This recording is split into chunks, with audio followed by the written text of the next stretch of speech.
मुल्क ऐसे हैं जिनके पास ऑफिशियली न्यूक्लियर वेपन मौजूद हैं। कहा जा रहा है कि 10वां मुल्क अब ईरान बनने जा रहा है जिसके पास अपना ऑफिशियली न्यूक्लियर वेपन मौजूद होगा। ऐसा इसलिए कहा जा रहा है क्योंकि रिसेंटली ईरान ने सीक्रेटली न्यूक्लियर बॉम्ब टेस्ट किया है। ईरान के एक ऐसे इलाके में जोरदार जल्जला आया है जहां पे मोस्टली जल्जला आता नहीं है, जिसके बाद ये खदशा जाहिर किया जा रहा है कि ईरान ने secretly underground nuclear bomb test किया है। इसी सारे मुद्दे पे आज हम बात करेंगे पाकिस्तान की आवाम से, तो आइए चलिए हमारे साथ। तो हेलो, क्या हालचाल आप सबके। एक और वीडियो में आप सबका स्वागत है। ये वीडियो भाई सना अहमद का है। इस टॉपिक से रिलेटेड कि ईरान ने क्या न्यूक्लियर टेस्ट कर लिया है, क्योंकि वहाँ पे ऐसी जगह पे एक अर्थक्वेक आया कि जहाँ पे अर्थक्वेक आता नहीं है। तो क्या सच में ईरान ने न्यूक्लियर टेस्ट कर लिया है? करा तो कैसे करा, क्या नहीं है, इस पर देखते भाई कि अगर ईरान ने न्यूक्लियर टेस्ट कर लिया है तो पाकिस्तान की जाहिल अवाम क्या सोचती है इस बारे में। चलते हैं पाकिस्तान, देखते हैं वीडियो और फिर देते हैं अपना ऑनेस्ट वाला रिएक्शन। और इसमें बताता हूँ मैं कि क्या हो सकता है क्या नहीं हो सकता मेरे अकॉर्डिंग। बाकी जो जियो पॉलिटिक्स के जानकार हैं वो ही बता पाएंगे कि क्या सच में ईरान ने न्यूक्लियर टेस्ट कर लिया है कि नहीं।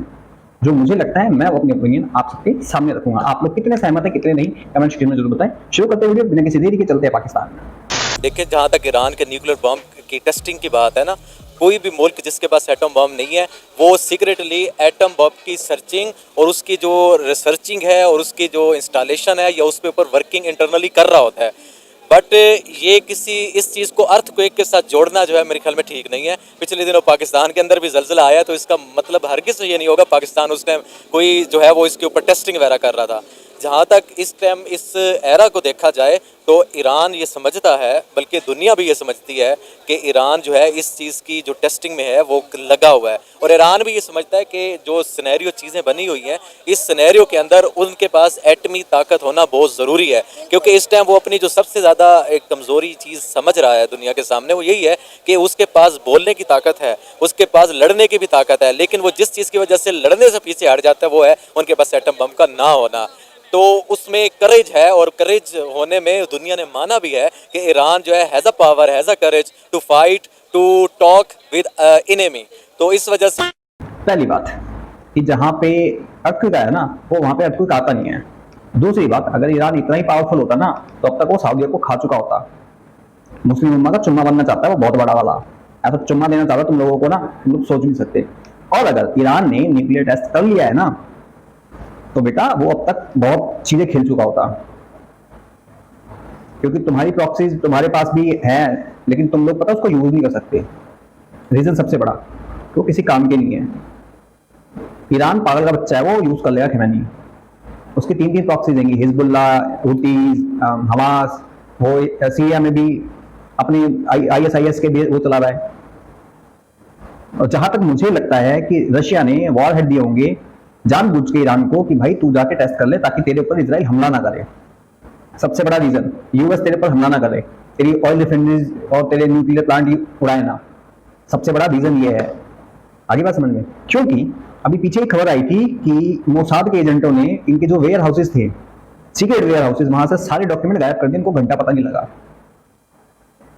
तो जहां पे इनके हिजबुल्लाह हमास के ये लीडर सेफ नहीं है जो उनके टॉप सीक्रेट है ये, तो वहां पे लगता है इतनी बड़ी चीज करेंगे और इजराइल होने देता? नहीं होने देता। इसमें कहीं ना कहीं रशिया ने वॉर हेड दिया है इसको कि ताकि तू कर ऐसा ताकि तेरे ऊपर अटैक ना हो। हाँ, मैं इसकी गारंटी दे सकता हूं कि रशिया ने इसको टेक्नोलॉजी नहीं दी है, इसकी दी नहीं है, क्योंकि उसको भी कहीं ना कहीं पता है देने का मतलब है ये साले कभी ना कभी तुम्हें खुद पीठ में तुम्हारे चिरो घोपेंगे। और ये रियलिटी है। ये जिन लोगों ने भी इनका साथ दिया है, इनके फेवर में खड़े रहे ना, इन्होंने उसके ही पीठ में छुरा घोपा है। पाकिस्तान हो, ईरान हो, बांग्लादेश हो, मलेशिया हो, सबसे बड़ा एग्जांपल तो दे दिया मैंने आपको, मालदीव्स हो, ये छुरा भोगते भोगते हैं। बाकी कितना सच है कितना नहीं आई डोंट नो, मुझे नहीं पता। जो मुझे लगता है वो मैं बता रहा हूँ आप लोगों को। क्या आप सबको क्या लगता है कमेंट में जरूर बताइए ये सब चीजें। और जो जियो पॉलिटिक्स के जानकार हैं उनको ज्यादा पता होगा। वो समझता है कि उसके पास एटमी जो है वो तवानाई होनी चाहिए और वो उसकी सर्चिंग कर रहा है। बिल्कुल ऐसा ही। अभी देखिए ना, 9 ममालिक ऐसे हैं जिनके पास न्यूक्लियर एटम बॉम्ब है। अब अगर ईरान अपने इस टेस्ट में कामयाब हो जाता है, जिसकी अभी तक कंफर्मेशन नहीं आई कि वो वाकई में अर्थक्वेक था या न्यूक्लियर एटम बॉम्ब जो है वो टेस्ट किया गया है, अगर ये कंफर्म हो जाता है तो ईरान 10वां मुल्क बन जाएगा। मेरे ख्याल में ईरान को जो है वो सक्सेसफुल होना चाहिए, ठीक है, और 10वां मुल्क बनना चाहिए। इसमें मैं ये समझता हूँ कि और किसी का फ़ायदा हो ना हो, उम्मत मुसलमा का फ़ायदा हो जाएगा। और हम एक उम्मत मुसलमा के जो है वो मालिक में से ताल्लुक़ रखते हैं, और इसका सबसे ज़्यादा मैं समझता हूँ फ़ायदा होगा तो वो मुसलमानों को, स्पेशली पाकिस्तान को होगा, क्योंकि ईरान हमारा हमसाया ममालिक है, और उसकी कामयाबी अगर होती है तो ये ना भूलें उसके पीछे हमारा नाम भी आएगा। लेकिन आप ये देखें कि ईरान के हमारे से ज़्यादा अच्छे ताल्लुकात इंडिया के साथ हैं। किसने कहा है? सर इंडिया के साथ जिस तरह उनकी ऑयल ट्रेड हो रही है, आप वो देखें। जहाँ तक तजारती मफादात की बात है, ये फॉरेन पॉलिसी है ना, फॉरेन पॉलिसी में आप ये चीज़ नहीं देखते, जहाँ पे आपका बिजनेस चल रहा है, आपकी कंट्री की डेवलपमेंट हो रही है, तो वो आप चाहे कोई भी मुल्क है आप उसके साथ कर लेते हैं। जो तजारती रवाबित है, फॉरेन पॉलिसी है, इसके अंदर ये चीज़ नहीं देखी जाती कि इससे ताल्लुकात की बेहतरी का तयन नहीं लगाया जा सकता। हमारे भी कुछ ऐसे ममालिक के साथ तजारती रवाबित भी हैं, फॉरेन पॉलिसी भी चल रही है, but we know they are our enemy, but चल रही है, तो इसका मतलब ये नहीं है। तो फिर हम इंडिया के साथ ट्रेड क्यों नहीं कर रहे? जब हम एक तरफ कहते हैं कि इंडिया हमारा दुश्मन मुल्क है, फिर दूसरी तरफ हमें ये भी पता है कि इंडिया के साथ ट्रेड करने में हमारा ही फायदा है, फिर हम इंडिया के साथ ट्रेड क्यों नहीं करते? क्योंकि इंडिया की ये बात तो उसने सही कही है, ये फायदे के लिए तो तुम्हें चूस लेंगे, बाप भी बना लेंगे, लेकिन ये करेंगे वही जो इनके मुसलमान वाला रहेगा। अभी जम्मू एंड कश्मीर के इलेक्शन ही देख लो तुम, वहां देख लो तुम, जितने भी मुस्लिम बहुल क्षेत्र रहेंगे वहां पे बीजेपी नहीं जीत सकती, कुछ भी कर ले, वहां जीतेगी सिर्फ कांग्रेस। नू देख लो, नू मेवात देख लो, वहां पे एक वोट भी नहीं मिला है बीजेपी को, एक वोट भी नहीं मिला वहां पे।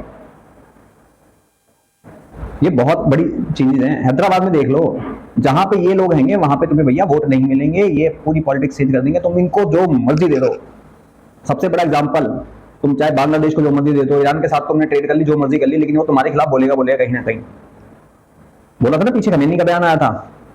तुम मलेशिया का देख लो, पाम ऑयल उससे खरीदते, लेकिन उसकी भी लंका लगाने पे मोदी जी ने स्टार्ट कर दिया है, पाम ऑयल पे ड्यूटीज बढ़ा दी है दबा के, और यहाँ पे जो किसान है यहाँ पे अब बनाएंगे, उनको फायदा होगा। लगेगा थोड़ा टाइम, लेकिन लॉन्ग टाइम के लिए मलेशिया गया, टाटा बाय बाय, लंका लगेगी अब।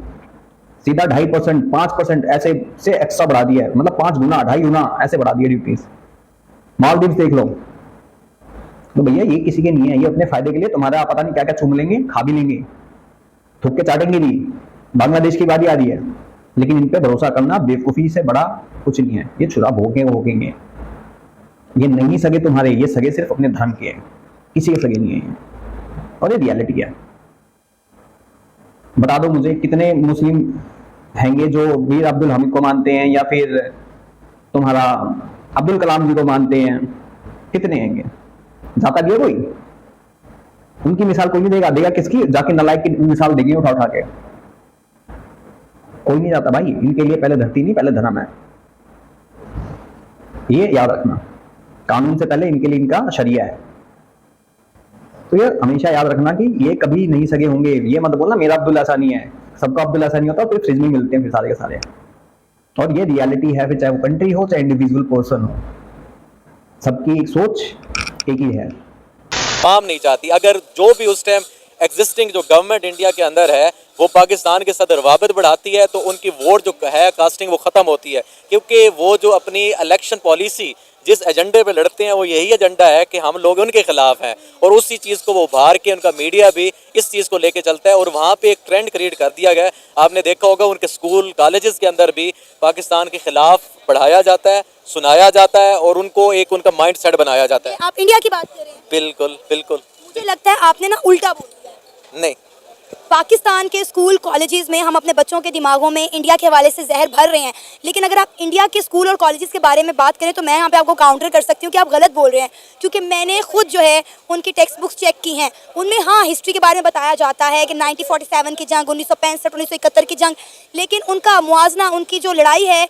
इकॉनमी वाइज वो बताई जाती है चाइना के साथ, अमेरिका के साथ उनका कॉम्पिटिशन है, लेकिन पाकिस्तान को लेकर कोई गलत बात ही उनको नहीं पढ़ाई जाती, ना सिखाई जाती है। देखें वो एक अलग मैटर है, किताब के अंदर क्या लिखा है। इस टाइम जो है वो सोशल मीडिया का दौर है। अगर ये मैं कहूँ तो आप भी डिनाई नहीं कर सकती कि जो अवामी रिएक्शन है, जो एक सोशल सर्कल में आप देखें तो जो ट्रेंड है वो है social media. Social media is acting like a book, ठीक है। इस टाइम आपकी जो यंग जनरेशन है, मैं ये समझता हूँ कि वो किताब से ज़्यादा सोशल मीडिया को यूज़ कर रही है। तो सोशल मीडिया के ऊपर आप चैनल्स की भरमार देखें, मैंने खुद देख के आया हूँ, वहाँ पे आप सुने कि कौन से कंट्री के चैनल्स जो है वो आवाम को, अपनी आवाम को दूसरे के खिलाफ कर रहे हैं। दोनों कर रहे हैं, दोनों कर रहे हैं। नहीं, ये देखें जो एफिशिएंसी है या उसकी जो स्ट्रेंथ है वो किस जगह से ज़्यादा है, तो वो आपको उधर से ही ज़्यादा नजर आएगी। तो ये सोशल मीडिया जो है, आप भी सोशल मीडिया से हैं, आपको पता है आप क्यों नहीं किताबों की पब्लिश करवा रही, आपको पता है सोशल मीडिया को ज़्यादा सुनना जा रहा है।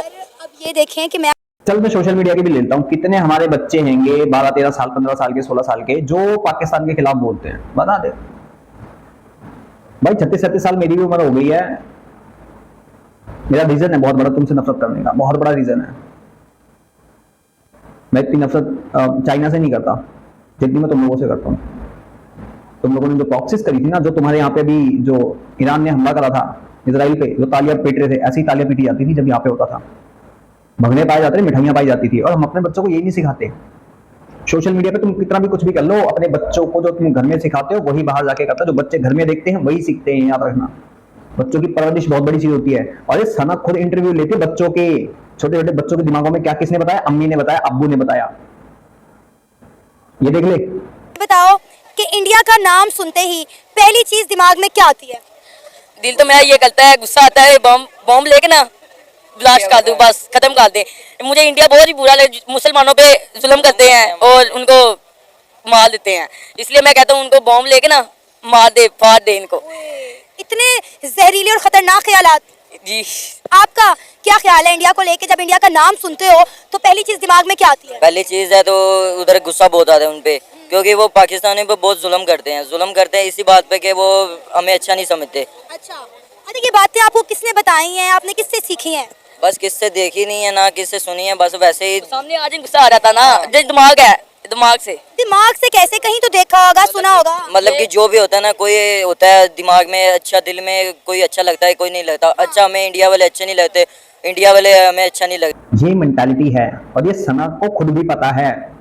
यहाँ के स्कूल के बच्चे देख लो, कॉलेजेस के देख लो, वो अपनी डेवलपमेंट में लगे रहते हैं, अपना फ्यूचर देखते हैं कि हमारा फ्यूचर क्या करना है। वो ये नहीं देखते कि इनसे दुश्मनी है। तुम्हारे साले दुश्मनी में तुमने अपना बेटा कर रखा है, ऐसी तैसी कर रखी तुमने।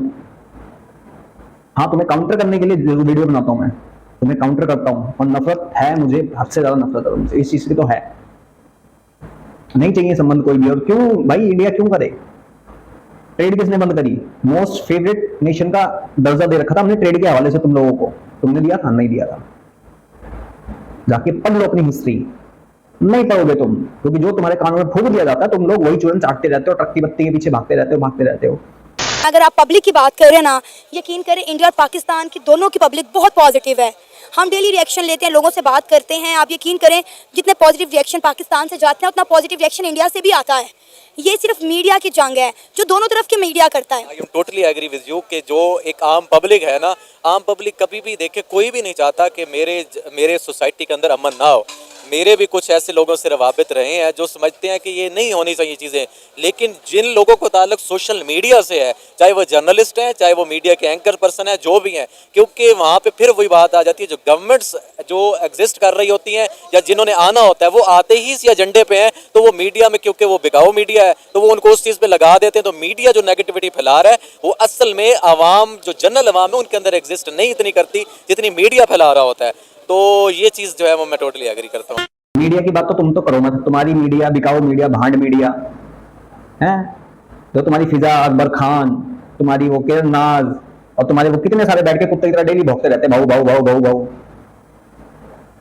अगर यहाँ से मुंह देना दारू बदबू आएगी मुंह से, याद रखना, समझ गए? तो कुत्ते की तरह भौंकना ही होता है इनका।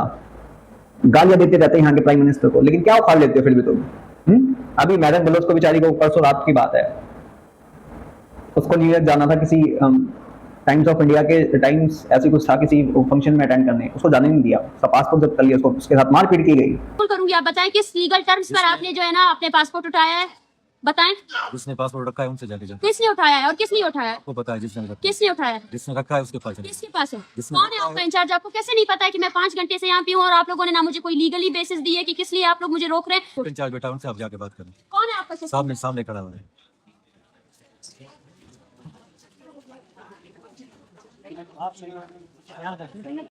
और अब जो है ना ये इंचार्ज साहब बैठे हैं, इनकी सरकर्दगी में मेरा पासपोर्ट इनके डिप्टी जो इंचार्ज साहब है और लेकर गए हैं, और अभी तक वो बिल्कुल मैडम साहिबा सीन से गायब है कि किस तरह में। आप मुझे बताएं आपने किस लिए मेरा पासपोर्ट उठाया है और क्यों नहीं दे रहे हैं, किस लीगल टर्म से आपने मुझे रोका? जवाब देखिए, ये तमाम एजेंसी उसकी कारस्तानी है कि किस तरह में रोका गया। हमें कहा गया कि आप लोग खुद कुछ बम्बावर है, हालांकि सारी मीडिया जानती है कि गुज़श्ता 5 घंटों से हमें एयरपोर्ट में रोका। ये नहीं कहता कि बिकाऊ नहीं है, बिकाऊ हैं, बिल्कुल है, क्योंकि जो इनकी हमेशा कुछ ना कुछ ऐसे प्रोपेगेंडे लेके पेश होते थे साला, जिसकी कोई सर पैर नहीं होता, सीरियसली कोई सर पैर नहीं होता इनका।